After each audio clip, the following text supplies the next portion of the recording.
Olá pessoal, hoje a gente vai falar um pouquinho do sistema nervoso. O sistema nervoso, ele representa uma rede de comunicação do organismo. Ele é formado por um conjunto de órgãos do corpo humano que, através dos impulsos eletroquímicos transmitidos pelos neurônios, possui a função de captar as mensagens e estímulos do ambiente, interpretá-los e arquivá-los. Consequentemente, ele elabora respostas a esses estímulos, as quais podem ser dadas na forma de movimentos, sensações e constatações. Esta rede de comunicação do sistema nervoso tem como principal peça o cérebro e está dividida em partes fundamentais: sistema nervoso central e sistema nervoso periférico.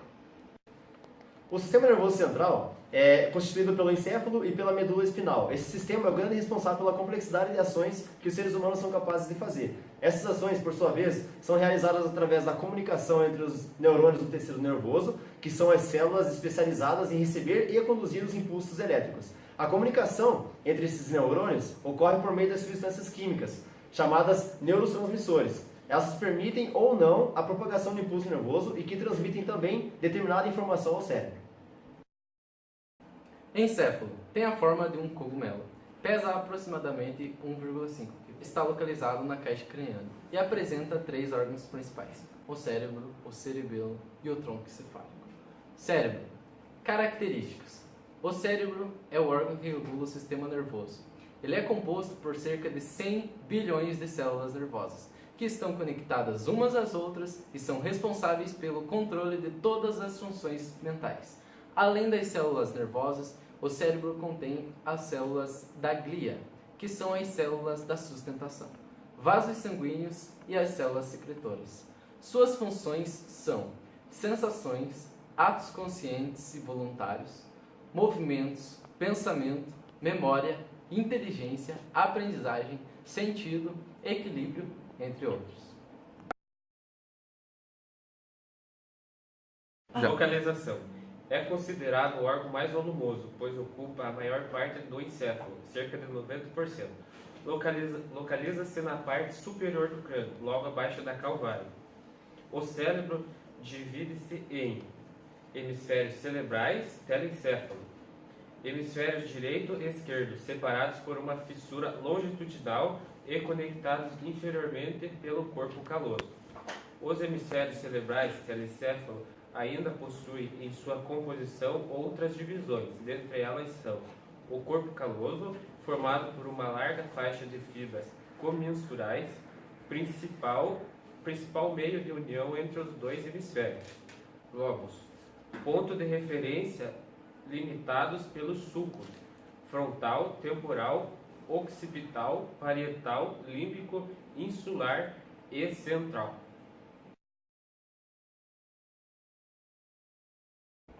Outra parte do cérebro é o diencéfalo. O diencéfalo é uma estrutura ímpar, vista somente na porção mais inferior do cérebro, porque ele é coberto pelos dois hemisférios cerebrais e cortado pelo terceiro ventrículo cerebral, que contém o tálamo, o hipotálamo e o epitálamo.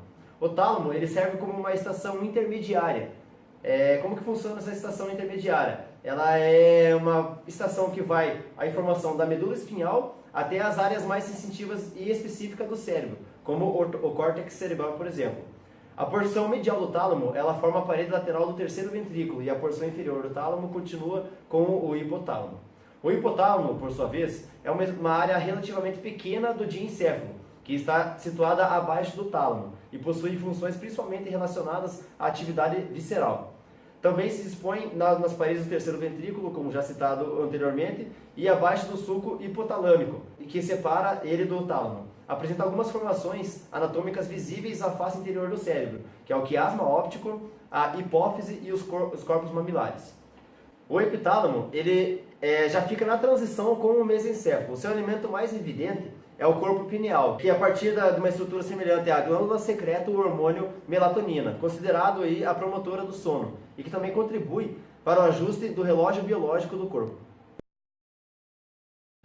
Já relacionado à estrutura do cérebro, quando ele é cortado, apresenta duas substâncias diferentes. Uma branca, que ocupa o centro, denominada medula, que é constituída pelos dendritos e os axônios, e a outra cinzenta, que forma o córtex cerebral, que foi citado também anteriormente no vídeo, que é constituído pelos corpos neuronais, que são os neurônios, e que ocupa a parte externa. Então agora vamos falar um pouquinho do cerebelo, pessoal. As características do cerebelo, ele coordena os movimentos preciosos do corpo. Ele mantém o equilíbrio desse corpo. Além disso, ele regula também o tônus muscular. Ele regula o grau de contração dos músculos em repouso e é o responsável por guardar as informações de como os movimentos do corpo devem ser feitos. A localização, ele localiza-se abaixo dos hemisférios cerebrais e deriva da parte dorsal do metencéfalo, situado dorsalmente ao bulbo e à ponte. Ele repousa sobre a fossa cerebelar do osso occipital, posterior ao tronco encefálico, e está separado do lobo occipital por uma prega da dura mater denominado tentório do cerebelo. A estrutura do cerebelo possui dois hemisférios cerebelares, também, porém, unidos pelo verme, relacionando-se com o tronco encefálico pelos pedúnculos cerebelares superior, médio e inferior. É constituído de um centro de substância branca, o corpo medular do cerebelo, de onde irradia a lâmina branca do cerebelo, revestida externamente por uma fina camada de substância cinzenta, o córtex cerebelar. O corpo medular do cerebelo, com suas lâminas brancas, quando vista em cortes sagitais, recebe o nome de árvore da vida. O tronco encefálico. Suas características são conduzir os impulsos nervosos do cérebro para a medula espinal e vice-versa. Além disso, produz os estímulos nervosos que controlam as atividades vitais, como, por exemplo, os movimentos respiratórios, os batimentos cardíacos, atuando também nos reflexos do corpo, como a tosse, o espirro e a deglutição. Sua localização. Está localizado na parte inferior do encéfalo, interpondo-se entre a medula e o diencéfalo. Situa-se ventralmente ao cerebelo, ou seja, conecta a medula espinal com as estruturas encefálicas localizadas superiormente. Componentes. O tronco encefálico divide-se em mesencéfalo, ponte e a medula oblonga. Mesencéfalo. Atua na recepção e coordenação da contração muscular. Interpõe-se entre a ponte e o cérebro, onde é atravessado por um estreito canal, o arquiduto cerebral, que conduz LCS do terceiro para o quarto ventrículo. A parte do mesencéfalo, situada dorsalmente ao arquiduto, é o tacto do mesencéfalo. Ventralmente, tem-se os dois pendúculos cerebrais, que por sua vez dividem-se em uma parte dorsal, o tegmento, e outra ventral, a base do pendúculo. Ponte. Auxilia também na manutenção da postura corporal, equilíbrio do corpo e tônus muscular. É a parte do tronco encefálico imposto entre bulbo e mesencéfalo. Está situado ventralmente ao cerebelo e repousa sobre a parte basilar do osso occipital e o dorso da célula turca do esfenoide. Medula oblonga, bulbo. É responsável pelos controles fisiológicos e pelos movimentos involuntários do organismo. Tem forma de um cone, cuja extremidade menor continua caudamente com a medula espinal, parte inferior do tronco encefálico. Como não se tem uma demarcação que separa a medula e o bulbo, considera-se que o limite está entre um plano horizontal que passa imediatamente acima do filamento radicular mais cranial do primeiro nervo cervical, que corresponde ao nível do forame magno. Em razão de sua importância com relação às funções vitais, o bulbo é muitas vezes chamado de centro vital, e justamente pelo fato de essas estruturas serem fundamentais para o organismo, pode-se compreender a seriedade de uma fratura na base do crânio. A medula oblonga também é extremamente sensível a certas drogas, especialmente narcóticos. Uma dose excessiva de narcótico causa depressão da medula oblonga e morte, pois a pessoa para de respirar. A sua estrutura possui uma substância branca que inclui tratos, que são feixes de fibras mielínicas, que recebem e enviam informações motoras contínuas da medula espinal. Dispersas na substância branca do tronco encefálico, encontram-se massas de substância cinzenta denominadas núcleos, que recebem ou emitem fibras nervosas que entram na constituição dos nervos cranianos. Dos 12 pares de nervos cranianos, 10 fazem a conexão com o tronco encefálico. Agora vamos falar um pouquinho da medula espinal. As características dela é um cordão de tecido nervoso que conduz os impulsos nervosos do cérebro para o restante do corpo, e vice-versa. Coordena os atos involuntários reflexos.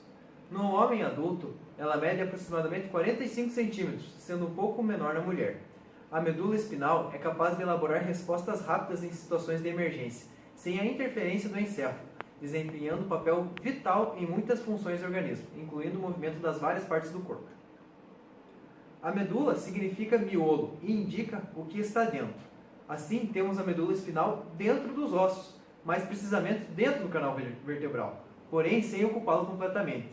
Tem início no forame magno e termina no cone medular, geralmente lá na L2, no osso da lombar da coluna vertebral dos adultos, que continua com um delgado filamento meníngeo, o filamento terminal.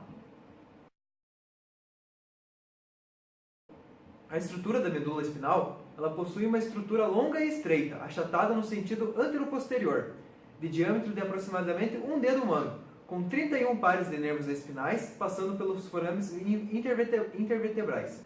A medula espinal possui alguns nervos, são eles 8 pares de nervos cervicais, 12 torácicos, 5 lombares, 5 sacrais e 1 coxígeo. Ela apresenta duas dilatações denominadas de intumescência cervical e intumescência lombar.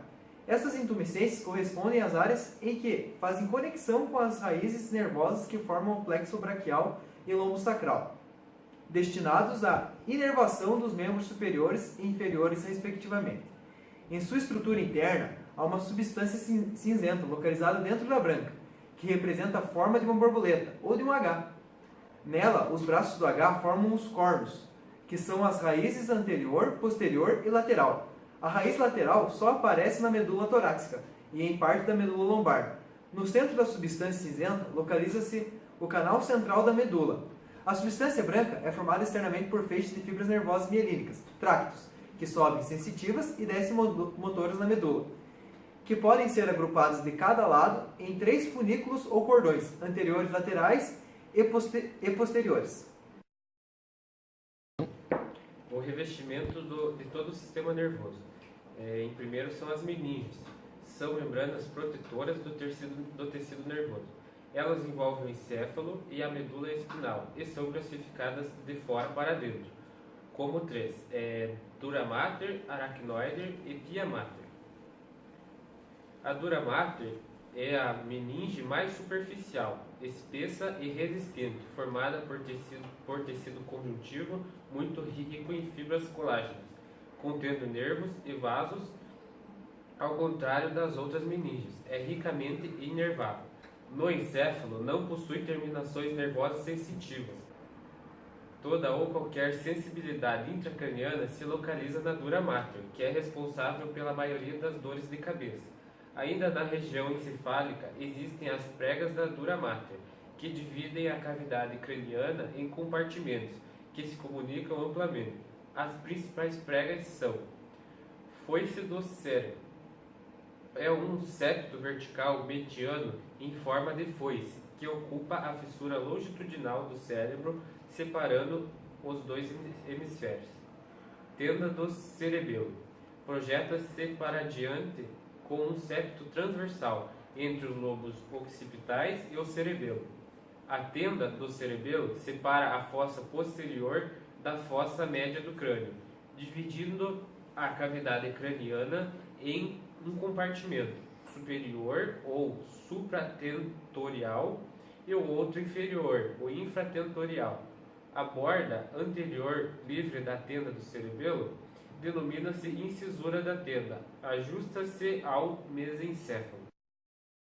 Aracnoide é uma membrana muito delgada, avascular, de tecido fibroso e elástico, justaposta à dura mater, a qual se separa por um espaço subdural, contendo uma pequena quantidade de líquido necessário para a lubrificação das superfícies de contato das membranas.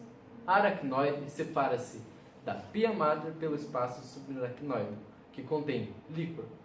Considera-se também como pertencendo à aracnoide as delicadas trabéculas que atravessam o espaço para ligar a pia mater, que são denominadas trabéculas aracnoides. Estas trabéculas apresentam um aspecto de teias-aranha, e é de onde vem o nome aracnoide. Há ainda uma expansão do espaço subaracnoide, envolvendo a região da cauda equina, denominada cisterna lombar. Pia mater é a membrana mais interna, fina e sensível, sendo também altamente vascularizada. Adere intimamente à superfície do encéfalo e da medula, com a aparência brilhante, cujos relevos e depressões acompanham até o fundo dos sulcos cerebrais. A partir do cone medular, ela forma o filamento terminal. Então, já finalizado o sistema nervoso central, a gente vai ver agora o sistema nervoso periférico. Então, o sistema nervoso periférico ele é formado por nervos, que são um conjunto de fibras nervosas unidas por tecido conectivo e gânglios, aglomerados de corpos celulares de neurônios que aparecem como pequenas dilatações em alguns nervos e se originam no encéfalo e também na medula espinhal. Sua função é relacionar o sistema nervoso central ao resto de todo o organismo. Essas fibras nervosas, que foram citadas por sua vez, elas podem ser aferentes / sensitivas, ou seja, elas transmitem o impulso nervoso dos órgãos dos sentidos e dos receptores sensitivos, ou eferentes / motoras, que transmitem o impulso nervoso para músculos e glândulas, estando, para isso, entre dois tipos de nervos, que são os nervos cranianos e os nervos espinais. Então, o que são os nervos cranianos? Eles são os nervos que fazem conexão com o encéfalo. Estão ligados com o córtex do cérebro e emergem do crânio por forames ou fissuras. Podendo ser classificados em motores, sensitivos ou mistos. Existem 12 pares de nervos cranianos numerados em algarismos romanos e cada um recebe uma nomenclatura específica de acordo com a sua classificação. O primeiro nervo craniano é o nervo olfatório. Ele é um nervo sensitivo e, como sugere seu nome, transmite impulsos relacionados ao olfato. O segundo nervo é o nervo óptico. Também sensitivo, suas fibras estão relacionadas à visão. O terceiro é o nervo oculomotor. É um nervo motor e tem função de motricidade dos músculos ciliar, esfíncter da pupila e a grande parte dos músculos extrínsecos do bulbo do olho. O quarto nervo é o nervo troclear. Também é um nervo motor. Tem a função de motricidade do músculo oblíquo superior do bulbo do olho. O quinto nervo é o nervo abducente. É um nervo do tipo motor responsável por informações relacionadas ao movimento do globo ocular, músculo reto lateral, incluindo também o ajustamento do foco e da luz. O sexto é o nervo trigêmeo, é um nervo misto. Fibras motoras estão relacionadas aos músculos da mastigação e do tipo sensitivas. Enviam mensagens dos olhos, glândulas lacrimais, pálpebras, dentes, gengivas, lábios, palato, pele da face e couro cabeludo. O sétimo nervo é o nervo facial, é um nervo misto também. Fibras motoras fornecem impulsos relacionados à expressão facial e liberação de lágrimas e saliva. Fibras sensitivas são responsáveis por aspectos relacionados à gustação. Oitavo nervo é o nervo vestíbulo coclear, sensitivo. Está relacionado à posição / movimento da cabeça e à audição. O nono nervo é o nervo glosofaríngeo, do tipo misto, sendo que as fibras sensitivas são responsáveis pelos impulsos originários da faringe, tonsilas, língua e carótidas, e as motoras por levar impulsos às glândulas salivares e músculos faríngeos. O décimo nervo é o nervo vago, ele é misto, relacionado aos batimentos cardíacos, funcionamento dos pulmões e sistema digestório, fala e deglutição. O 11º nervo é o nervo acessório, do tipo motor, enviando mensagem aos ombros, pescoço, faringe, laringe e palato mole. O 12º nervo é o nervo hipoglosso, também motor, sendo responsável pelos movimentos dos músculos da língua, faringe e laringe. Nervos espinhais. Constituição. São aqueles que fazem conexão com a medula espinhal, ou seja, se originam delas, e que saem do canal vertebral pelos forames intervertebrais, todos com fibras sensitivas e motores. São responsáveis pela inervação do tronco, dos membros superiores e algumas partes da cabeça. Formam o nervo espinhal intercostal, com raiz anterior, corno anterior motora, e raiz posterior, corno posterior sensitivo. Ramo anterior forma os complexos cervical, branquial, nervos intercostais e plexo lombosacral, e ramo posterior inerva o músculo e pele da região do dorso. Divisão. São ao todo 31 pares, subdivididos da seguinte maneira: 8 pares de nervos cervicais, 12 pares de nervos torácicos, 5 pares de nervos lombares, 5 pares de nervos sacrais e 1 par de nervo coccígeno. Cada nervo espinhal é formado pela união das raízes dorsal, sensitiva, e vertebral, motora, as quais se ligam respectivamente aos sulcos lateral posterior e lateral anterior da medula, através de filamentos radiculares. A cauda equina possui um feixe de raízes dos nervos espinhais, que se formam a partir da intumescência lombosacral e do cone medular. Ocupa o terço inferior do canal vertebral.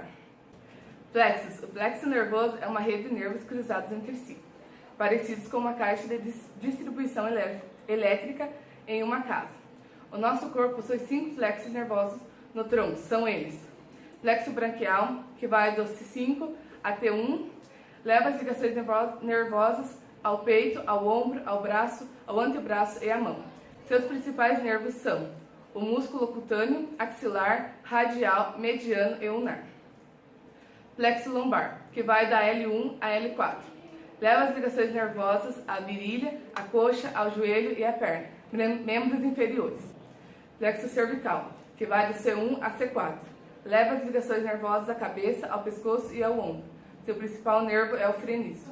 Plexo sacral, que vai da L5 a S3. Leva as ligações nervosas à pelve, às nádegas, aos órgãos sexuais, à coxa, à perna e ao pé. Seus principais nervos são o esquiático e o pudendo. De acordo com a atuação, o sistema nervoso periférico pode ser dividido em sistema nervoso somático e sistema nervoso autônomo. Sistema nervoso somático regula as ações voluntárias, ou seja, que estão sob o controle da nossa vontade, bem como regula a musculatura esquelética de todo o corpo. Sistema nervoso autônomo atua de modo integrado com o sistema nervoso central e apresenta duas subdivisões: o sistema nervoso somático, que estimula o funcionamento dos órgãos, e o sistema nervoso parasimpático, que inibe o funcionamento. De maneira geral, esses dois sistemas têm funções contrárias. O sistema nervoso simpático dilata a pupila e aumenta a frequência cardíaca. O parasimpático, por sua vez, contrai a pupila e diminui os batimentos cardíacos.